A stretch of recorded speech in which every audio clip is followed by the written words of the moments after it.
নমস্কার বন্ধুরা, অনিন্দিতা রান্নার কেরামতি চ্যানেলে আপনাদের সকলকে স্বাগত জানাচ্ছি। আজকে কুঁদরি আর মুগ ডাল দিয়ে একদম নতুন ধরনের একটা রেসিপি আপনাদের সাথে শেয়ার করব। পুরো ভিডিওটি দেখার অনুরোধ রইল। এখানে দেখুন বন্ধুরা, সামান্য পরিমাণে মুগ ডাল নিয়েছি আর নিয়েছি কুঁদরি। এখানে একটা আলু, দেখুন একদম ছোট্ট সাইজের আলু ছাড়িয়ে ভালো করে আমি ধুয়ে পরিষ্কার করে নিয়েছি। এগুলো আমি প্রয়োজন মতো নিয়েছি, আপনারা কম বেশি করে নিতে পারেন। আগে থেকে আমি কুঁদরিটা কিন্তু ভালো করে ধুয়ে নিয়েছি। আর বন্ধুরা, এখানে একটা কুঁদরি নিয়েছি আর নিয়েছি একটা কাঠি। কুঁদরির গায়ে এইভাবে আমি ছিদ্র করে দেব। কুঁদরির গায়ের খোসাটা অনেক বেশি মোটা, সেই জন্য কিন্তু সিদ্ধ হতে একটু সময় লাগে। আমি এইভাবে একটু ছিদ্র করে নেব, খুব ঝটপট সিদ্ধ হয়ে যাবে। সাথে মশলাটা কিন্তু এই কুঁদরির মধ্যে খুব সুন্দরভাবে চলে যাবে। এইভাবে দেখুন আমি কয়েকটা ছিদ্র করে দেব। এইভাবে ছিদ্র করে নিয়েছি। এখানে দেখুন আমি ছুরি নিয়েছি, দুটো দিক আমি হালকাভাবে কেটে দেব আর মাঝে থেকে এইভাবে আমি কেটে নেব। দুটো ভাগ করে আমি কেটে নেব এইভাবে। যদি ছোট সাইজের কুঁদরি নেন তাহলে সেক্ষেত্রে কিন্তু আপনারা গোটা গোটা রেখে দিতে পারেন। আমি এখানে একটু বড় বড় কুঁদরি নিয়েছি, সেই জন্য একটুখানি কেটে নিলাম। আরও একটা কুঁদরি নিয়েছি আর এইভাবে ছিদ্র করে দেব।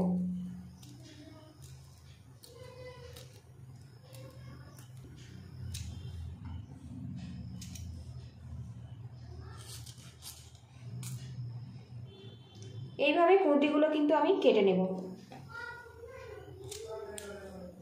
এদিকে দেখুন সবকটা কুঁদরি কিন্তু আমি কেটে নিয়েছি। আর সাথে যে আলুটা রেখেছিলাম সেটাও ছোট আর ডুমো করে কেটে নিয়েছি, আপনাদেরকে আর দেখালাম না। এখানে যেহেতু আমি কুঁদরিটাও ছোট করে কেটেছি, আলুটাও কিন্তু ছোট আর ডুমো করে কেটে নিয়েছি। এদিকে দেখুন কড়াটা আমি গরম করে নিয়েছি আর এর মধ্যে মুগের ডালটা দিয়ে দেব। শুকনো কড়াতেই মুগের ডালটা হালকা করে ভেজে নেব, তাহলে কিন্তু খুব সুন্দর একটা গন্ধ চলে আসবে। আর বন্ধুরা, ভিডিওটি দেখতে একটা লাইক দিয়ে দেবেন। আপনাদের একটা লাইক কিন্তু পরবর্তী নতুন ভিডিও বানাতে অনেকটাই সাহায্য করে। আর চ্যানেলে নতুন হয়ে থাকলে চ্যানেলটিকে সাবস্ক্রাইব করে আমার পাশে থাকবেন। বেশ কিছুক্ষণ নাড়াচাড়া করে নিয়েছি আর ডালে কিন্তু একটু লাল লাল ভাব চলে এসে এই অবস্থাতে আমি ডালটা নামিয়ে নেব। নিয়ে ডালটা আমি ধুয়ে নেব। এই গরম কড়ার মধ্যে আমি সরিষার তেল দিয়ে দেব। আর আজকের এই রান্নাটা আমি সরিষার তেলে বানাবো, এতে কিন্তু খেতে খুব ভালো হয়। তেলটা গরম হয়ে গেছে, এর মধ্যে আলুর টুকরোগুলো দিয়ে দেব। সামান্য পরিমাণে লবণ দিয়ে দেব। আলুটা এবার একটু লাল লাল করে ভেজে নেব, তাহলে এই রেসিপিটা খেতে কিন্তু খুবই ভালো লাগবে। আর রান্নার শুরুতেই প্রথম তেলে যদি আলুটা এইভাবে ভেজে নেওয়া যায়, বেশি কিন্তু তেল লাগবে না, আলুটা ভাজা হয়ে যায়। আর বন্ধুরা, আমি কিন্তু সবসময় চেষ্টা করি একদম নতুন ধরনের ঘরোয়া উপকরণ দিয়ে রেসিপি শেয়ার করার জন্য। আপনাদের কাছে রিকোয়েস্ট রইল, চ্যানেলটিকে অবশ্যই সাবস্ক্রাইব করে চ্যানেলের পাশে থাকবেন। ফেসবুক থেকে দেখলে পেজটা ফলো করে নেবেন, একটা লাইক দিয়ে দেবেন। এদিকে দেখুন আলুটা কিন্তু বেশ লাল লাল করে ভেজে নিয়েছি। এবার এই আলুগুলো আমি তুলে নেব। আর এইভাবে যদি আলুটা একটু ভেজে রান্না করা যায়, খেতে কিন্তু খুব ভালো লাগে। এবার এই তেলের মধ্যে আমি কুঁদরিগুলো দিয়ে দেব। এবার এর মধ্যে দিয়ে দেবো সামান্য পরিমাণে লবণ। কুঁদরিটা আমি ভাজা ভাজা করে নেব। কুঁদরিটা দেখুন বেশ কিছুক্ষণ নাড়াচাড়া করে নিয়েছি। এবার একটা পাত্র দিয়ে ঢেকে রাখবো। ঢেকে ঢেকে কুঁদরিটা আমি ভেজে নেব, খুব ঝটপট কিন্তু নরম হয়ে যাবে। এদিকে দেখুন ঢেকে ঢেকে কুঁদরিটা কিন্তু আমি ভেজে নিয়েছি আর এখন কিন্তু কুঁদরিটা বেশ ভাজা হয়ে গেছে, সাথে নরমও হয়ে গেছে। এবার এগুলো আমি তুলে নেব। কুঁদরি আর আলু ভাজার তেলেই কিন্তু বাকি রান্নাটা আমি করে নেব, সেই জন্য আমি প্রথমে তেলটা একটু বেশি দিয়েছিলাম। এবারে এর মধ্যে দিয়ে দেবো হাফ চামচ গোটা জিরে, দিয়ে দেবো শুকনো লঙ্কা, দিয়ে দেবো তেজপাতা। এগুলো ফোড়ন করে নেব। তো দেখুন ফোড়নটা কিন্তু আমার রেডি হয়ে গেছে। এবারে এর মধ্যে দিয়ে দেবো কিছুটা টমেটো কুচি, দিয়ে দেবো হাফ চামচ আদা বাটা। আজকে এই রেসিপিটা আমি নিরামিষভাবে বানাচ্ছি। আদা আর টমেটোটা আমি একটু ভাজা ভাজা করে নেব। বেশ কিছুক্ষণ টমেটো আর আদাটা কিন্তু আমি ভেজে নিয়েছি। টমেটো কিন্তু বেশ হালকাভাবে নরম হয়ে গেছে। এবারে এর মধ্যে দিয়ে দেব ডাল। ডালটাও একটু ভাজা ভাজা করে নেব। এবারে এর মধ্যে দিয়ে দেবো পরিমাণ মতো হলুদের গুঁড়ো, সামান্য পরিমাণে জিরের গুঁড়ো, সামান্য পরিমাণে ধনের গুঁড়ো, স্বাদ মতো লঙ্কার গুঁড়ো, সামান্য পরিমাণে রেড চিলি পাউডার। এর মধ্যে সামান্য আমি জল দিয়ে দেবো যাতে মশলাটা না পুড়ে যায়। এবার এগুলো আমি একসঙ্গে কষিয়ে নেব।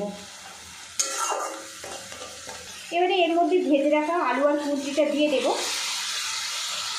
এবারে এগুলো আমি একসঙ্গে কষিয়ে নেব, তাহলে মশলাটা কিন্তু খুব সুন্দরভাবে কুঁদরি আর আলুর মধ্যে চলে যাবে। পাত্র দিয়ে ঢেকে রাখবো 2 থেকে 3 মিনিটের জন্য। এবার আমি ঢাকনাটা খুলে নেব। আর এখন দেখুন বেশ কিন্তু কষিয়ে নিয়েছি কুঁদরি আর আলুটা। আর এইভাবে কিন্তু কুঁদরি আর আলুটা কিন্তু কষিয়ে নিতে হবে ডালের সাথে, খেতে কিন্তু খুবই ভালো লাগবে। আর তেলটা দেখুন বেশ আলাদা হয়ে গেছে। এবারে এর মধ্যে আমি দিয়ে দেবো গরম জল। আর এই রেসিপিটা কিন্তু মাখা মাখা হবে, সেই মতো জলটা দিয়ে দিতে হবে। গ্যাসের হিটটা হাইতে রাখবো, রেখে আমি এটা ফুটিয়ে নেব। এবারে এর মধ্যে দিয়ে দেবো স্বাদ মতো লবণ। কুঁদরি আর আলু ভাজার সময় আমি লবণ ব্যবহার করেছিলাম, লবণটা কিন্তু এখানে বুঝে দিতে হবে। একটা কাঁচা লঙ্কা 2 ভাগে ভাগ করে নিয়েছি, দিয়ে দিলাম। আর এখানে কিন্তু আমি গুঁড়ো লঙ্কা সামান্য ব্যবহার করেছিলাম, সেই জন্য কাঁচা লঙ্কাটাও একটা ব্যবহার করলাম। ঝালটা আপনারা স্বাদ মতো দেবেন। গ্যাসের একটা মিডিয়ামে রাখবো, রেখে 5 মিনিট আমি ফুটিয়ে নেব। এতে কিন্তু কুঁদরি, ডাল আর আলুটা কিন্তু বেশ ভালো মতো সিদ্ধ হয়ে যাবে। ঢাকনাটা খুলে নেব, একটু নাড়াচাড়া করে দেব। আর এখন দেখুন আলুটা কিন্তু বেশ সিদ্ধ হয়ে গেছে। ডাল এখনও কিন্তু বেশ ভালো মতো সিদ্ধ হয়নি, আপনাদেরকে একটু চেপে দেখাই। তো দেখুন ভাঙলে কিন্তু ভেঙে যাচ্ছে, কিন্তু গা থেকে এখনও ছাড়েনি। আরও কিছুক্ষণ রান্না করে নিতে হবে, তবে কিন্তু এটা গা থেকে ছেড়ে যাবে আর বেশ ঘন ঘনভাবে রেডি হবে। আবারও পাত্র দিয়ে ঢেকে রাখবো, ঢাকনাটা খুলে নেব। আর এখন দেখুন গ্রেভিটা কিন্তু বেশ ঘন হয়ে গেছে, আর ডালটা কিন্তু বেশ সিদ্ধ হয়ে গেছে, গাটাও হালকা হালকা ভেঙে গেছে। এবার এর মধ্যে দিয়ে দেবো কয়েক দানা চিনি, ভালো করে মিক্স করে নেব। আরও কিছুক্ষণ এটা রান্না করে নেব। আর এই রেসিপিটা কিন্তু একটু ঘন ঘন করে বানাতে হবে, তবে কিন্তু ভাত, রুটি, পরোটা দিয়ে খেতে কিন্তু ভালো লাগবে। আর বন্ধুরা আজকের মুগ ডাল আর কুঁদরির এই রেসিপিটা যদি ভালো লাগে তো একটা লাইক দিয়ে দেবেন। আর চ্যানেলে নতুন হয়ে থাকলে চ্যানেলটিকে সাবস্ক্রাইব করে চ্যানেলের পাশে থাকবেন। আর ফেসবুক থেকে দেখলে পেজটা ফলো করে নেবেন। আর বন্ধুরা আপনারা অবশ্যই একটা লাইক দিয়ে দেবেন, যাতে পরবর্তী নতুন ভিডিও খুব সহজভাবে বানাতে পারি আর আপনাদের কাছে নতুন নতুন ভিডিও শেয়ার করতে পারি। এদিকে দেখুন একদম সুন্দরভাবে আমার রেডি হয়ে গেছে মুগ ডাল দিয়ে কুঁদরির এই রেসিপিটা। এরকম অবস্থাতে নামাবো, ঠান্ডা হলে আরেকটু ঘন হয়ে যাবে, যেহেতু এটা মুগ ডাল দিয়ে বানানো হয়েছে।